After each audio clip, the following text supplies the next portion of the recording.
รรมะฟังเอานะเป็นธรรมะทั้งหมดนั่นแหละเกิดแก่เจ็บตายในเมื่อภัยเหล่านั้นมาถึงเราจะทำยังไงล่ะรีบหาที่พึ่งนะไม่รู้ว่ามันจะไปทางไหนแหละภัยเหล่านั้นไม่มีอะไรแหละที่จะคุ้มกันนะมีพระธรรมพุทธเจ้าเท่านั้นแหละฉะนั้นพวกเราประมาทไม่ได้เนี่ยธรรมพุทธเจ้านะธรรมพุทธเจ้านะคุ้มกันได้คาถารักษาของมีในพระไตรปิฎกรักษาทั้งหมดสมบัติตั้งชีวิตสมบัติอะไรทุกอย่างเมื่อพายุมันจะเข้ามาเราก็ไม่ประมาทแหละนั่งภาวนาก็นั่งไม่ได้เดินวนเวียนอยู่ที่บ้านนั่นแหละภาวนาเจริญคาถาที่มีอยู่ในพระไตรปิฎกจำเอานะถ้าใครอยากได้ก็ให้ครั้งเดียวเท่านั้นแหละไม่ล้ำอีกใครจำไม่ได้ก็ไม่ได้แหละคาถานั้นว่าคเตสิคเตสิกิงกรณาคเตสิอหังปิตังสานามิสานามิเจริญอยู่นี่แหละว่าอยู่นี่แหละนั่งภาวนาไม่ได้ก็เดินวนเวียนอยู่ที่บ้านเนี่ยเราอยู่ที่ไหนก็ดีแต่ใจของเราภาวนาเอาธรรมพุทธเจ้ามาเป็นที่พึ่งแล้วมันเห็นอัศจรรย์นะอะไรสมบัติของเรามันจะมีความปลอดภัยรักษาไปทั้งหมดนั่นแหละสมบัติต้นไม้ต้นอะไรก็ดีให้มีความปลอดภัยต้นไม้ก็เป็นสมบัติของเราที่เราปลูกเรารักษาเราก็รักษาแต่เมตตาให้หลีกไปทางโน้นอย่าได้มาทางนี้ให้ไปทางที่ไม่มีคู่มีคนอยู่โน้นอะไรพายุฝนลมก็มีเทวดานะเป็นเจ้าของนะอะไรทุกอย่างล้วนแต่มีเจ้าของทั้งหมดนั่นแหละถ้าเราระลึกถึงคาถาพุทธเจ้าเขาก็หลีกไปเนี่ยเขาจะไม่มาทางที่เราอยู่เราจะมีความปลอดภัยที่นั่นให้ไหว้พระสวดมนต์ก่อนจะจบก็เจริญคาถาเนี่ยเจริญทุกวันอยู่ที่บ้านที่เรียนของเราแล้วก็เจริญทุกวันไหว้พระสวดมนต์เสร็จแล้วก็เอาเจริญคาถาเราไม่ประมาทแหละเราเอาธรรมพุทธเจ้าคุ้มครองรักษาสมบัติของเรานะเฉพาะตัวของเราเราก็รักษาไม่ได้ก็อย่างพายุเข้านี่แหละมันมีใครแหละรักษาไว้ได้นอกจากธรรมพุทธเจ้าแล้วไม่มีเลยนะแต่ธรรมพุทธเจ้าจะเห็นความอัศจรรย์ถ้าพวกเราเคารพไม่ประมาทไม่มีอะไรแหละที่จะมาเป็นที่พึ่งนอกจากธรรมพุทธเจ้าแล้วไม่มีถ้าใครประมาทแล้วก็ไม่รู้ว่ามันจะเสื่อมสูญไปยังไงแหละนะเนี่ยโลกมนุษย์เนี่ยมันหมุนไปตามกรรมอุทกภัยก็ตายวาตกภัยก็ตายอัคคีภัยก็ตายล้วนแต่กรรมทั้งหมดนะกรรมมีนะจึงเป็นเหยื่อภัยเหล่านั้นทุกข์ที่กับภัยก็ตายทุกข์ที่กับภัยเนี่ยภัยความแห้งแล้งข้าวกล้าในนาเป็นกระจอกตายถอยไม่มีอะไรจะกินแหละมีอะไรจะกินมันก็ตายนั่นแหละเป็นเหยื่อของความตายนั่นแหละล้วนแต่กรรมทั้งหมดแหละอัคคีภัยก็ดีตายในกองไฟก็ดีอุทกภัยก็ดีตายในน้ำก็ดีเนี่ยล้วนแต่กรรมทั้งหมดนะวาตกภัยตายเพราะลมเป็นภัยทั้งหมดนั่นแหละฉะนั้นท่านยังไม่ให้ประมา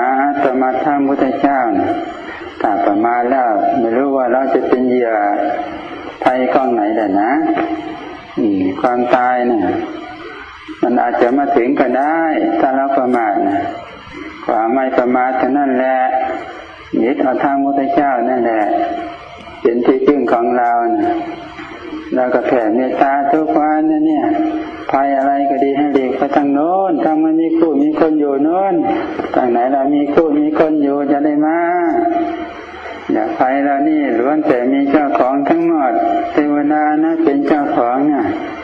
มนุษย์สร้างเราอย่างไงเขาก็ให้อย่างนั้นแหละมันกรรมของมนุษย์ตัวเองสร้างอะไรก็ต้องเป็นเหยื่อเนี่ยเป็นเหยื่อของภัยนั่นแหละความไม่ประมาทถ้ายึดธรรมพุทธเจ้าแล้วนะเราจะซุ่มเย็นนี่ปลอดภัย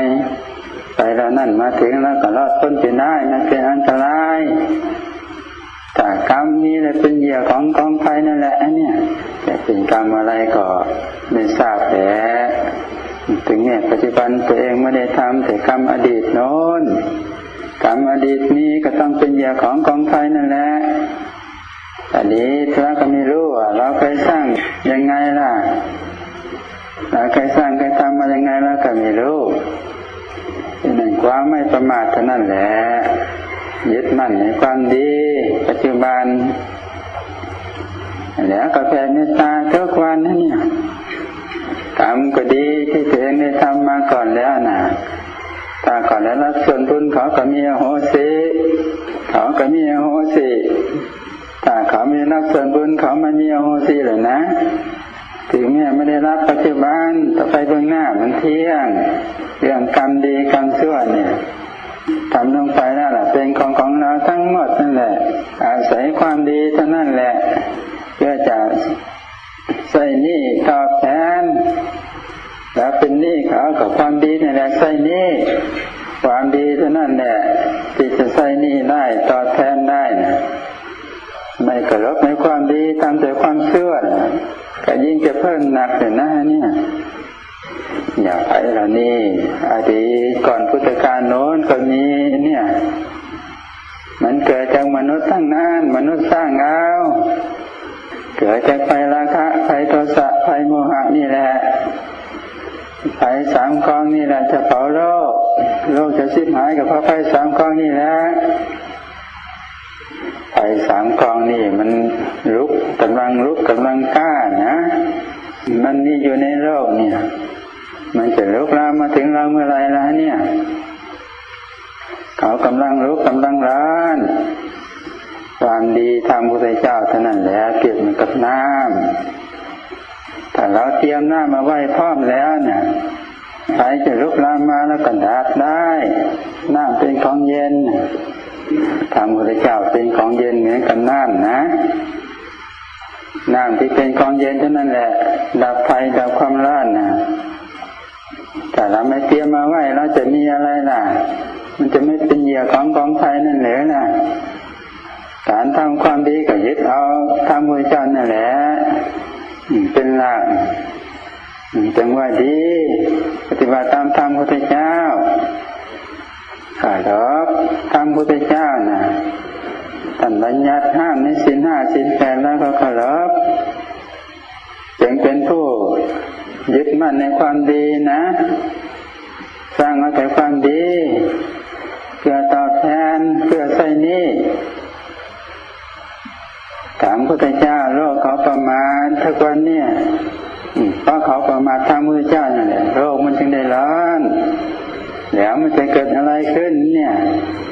มันจะเกิดมีอะไรขึ้นในโลกอันเนี้ยอย่าอดีต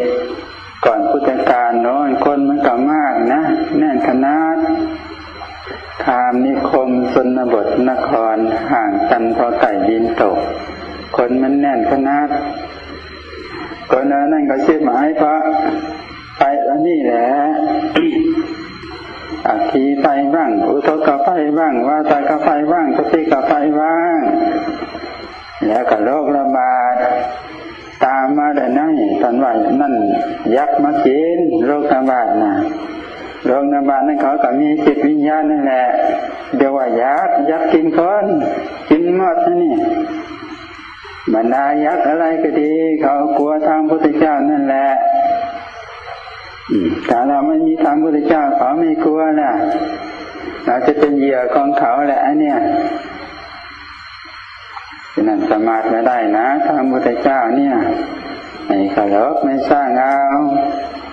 ไหวพระสวดมนต์แล้วก็เอาเจริญคาถาทุกวันเนี่ยคาถาคุ้มครองทรัพย์ รักษาทรัพย์ให้มีความปลอดภัยทรัพย์สมบัติของเราเนี่ยไหวพระสวดมนต์ทุกวันเจริญคาถาทุกวันเมื่อภัยเรานั้นมาถึงแล้วแล้วก็ภาวนาเป็นนิดแหละเนี่ยนั่งไม่ได้ก็ยืนเดินวนเวียนอยู่นั่นแหละเนี่ยภาวนาเจริญคาถาอยู่นั่นแหละอย่าเมาแต่กลัวต้องน้อมจิตของเราเข้าหาที่พึ่งแต่เรามีที่พึ่งความกลัวมันก็ไม่มีแหละเนี่ยถึงจะกลัวยังไงก็ดีถ้าเราไม่มีธรรมคุ้มครองล่ะมันจะได้หรือล่ะจะกลัวยังไงก็ต้องเป็นเหยื่อของภัยแล้วนั่นแหละถ้าไม่มีธรรมคุ้มครองรักษาน่ะทางพระพุทธเจ้าเป็นของขลังของศักดิ์สิทธิ์นะประมาทไม่ได้แหละไม่รู้ว่ามันจะมาถึงเราเมื่อไหร่แหละโรคระบาดอะไรนั่นท่านว่ายักษ์นะยักษ์กินคนยักษ์ลงมากินเอาปล่อยยักษ์ลงมากินพวกที่ไม่มีธรรมคุ้มครองรักษานั่นแหละเขาประมาณในธรรมยักษ์เขาจึงลงมากินเนี่ยของเหล่านี้มันก็มีจริงนะพวกเราประมาทไม่ได้นะอย่าให้เป็นเหยื่อของภัยเหล่านั้นเลยต้องยึดเอาธรรมคุ้มครองรักษาถามพระพุทธเจ้าคุ้มครองรักษาได้ทั้งหมดนั่นแหละ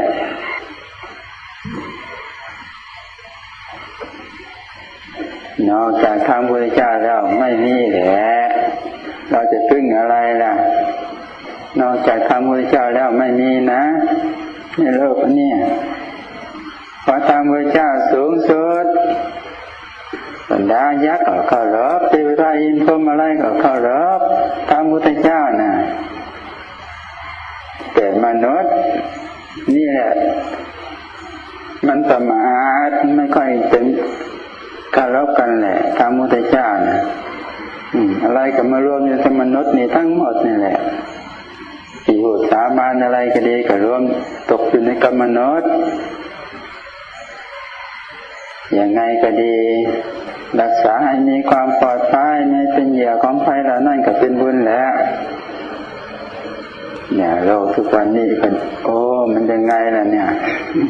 ต่อมาก็ดีพระเจ้าพระสงฆ์เขาก็ฆ่าเนี่ย